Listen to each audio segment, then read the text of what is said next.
Okay, good morning. Welcome to GreatMath164. Oh, sorry. Great Math number 164.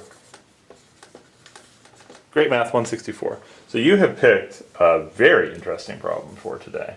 So it says that we're going to define t of n to be the number of zeros at the end of t factorial. And it asks the question, for what n is t of n minus t of n minus 1 greater than 1?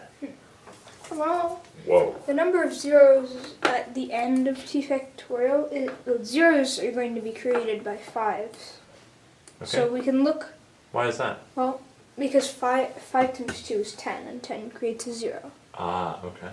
So, All right. So the zeros are created by 5s. so we can look at, maybe we can look at factorials with ending with like multiples of 5 factorials. Okay. Because so we do 5 factorial as to, if we set n as 5 factorial has 1, 0. Okay. And if we go to t to the n minus 1, n minus 1 is 4. 4 factorial is 0. Zeros.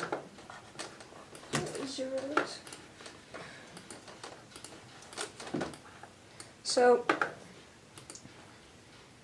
this 1 minus 0 is 1, but we need it to be greater than 1. Yeah, we need it to be greater than 1.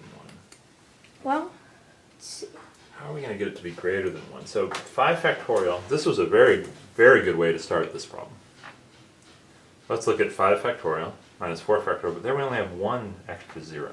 Well, maybe we can go to power 5 that has 2 5s in it, like 5 times 5. Then Okay. We could look at 25 factorial. 25 factorial. 25 factorial. So that's going to have 6 zeros in it. Okay. So 25, 10, 15, and 20 all have 1, and then 25 is 2. All right. This is 6 zeros. Then 24 factorial is going to have 5, 10, 15, and 20 factorial. That's only 4. Okay. 6 minus 4 is 2, which is greater than 1. All right. So 25 factorial worked. Does 50 factorial work? Maybe 50 factorial work. Okay, well, before we try to check 50 factorial, which we should definitely do, why did 25 factorial work? Well, 25 factorial contained 2 5s, and there were already more than 2 2s, so they made 2 10s, which is 2 zeros. All right. So with 25 factorial, you picked up 2 extra 5s compared to 24 factorial. And 24 factorial, you don't have them, so 25 factorial is 2 more. Uh-huh. And then, so that's the difference is greater than 1. Okay. So that's why it worked. All right. So what about 50 factorial? What's going to happen? 50 factorial. It's 50 factorial. It's gonna have 12 zeros. All right. How'd you figure that out? Well, if we take up to 25 factorial, it's 6. Uh-huh. So then 30, 35, 40, 45 added another 10, another 4. That's All right. 10, and then 50 factorial has 2, so that's gonna add 12. It's gonna have 2, we have 12. All right.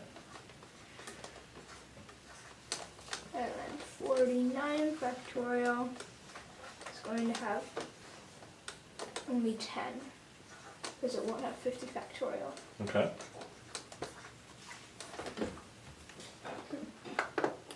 So 50 factorial does work as a value.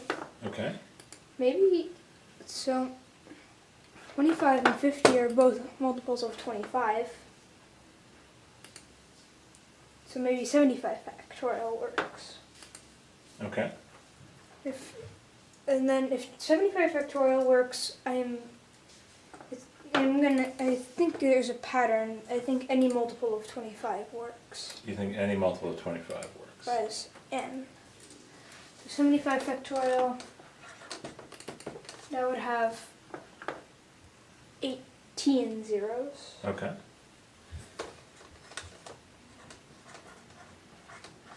'74 factorial, excluding 75, would only have 16. So 75 factorial works. Okay. So I think any multiple of 25 works. All right. Why? Why do you think any multiple of 25 Because works? any multiple of 25 has 2 5s in it. All right.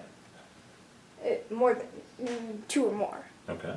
And then without that, you're going to have 2 or more less. Okay. Wow, that's great work. Super high five. That was really, really nice work. That was a great proof.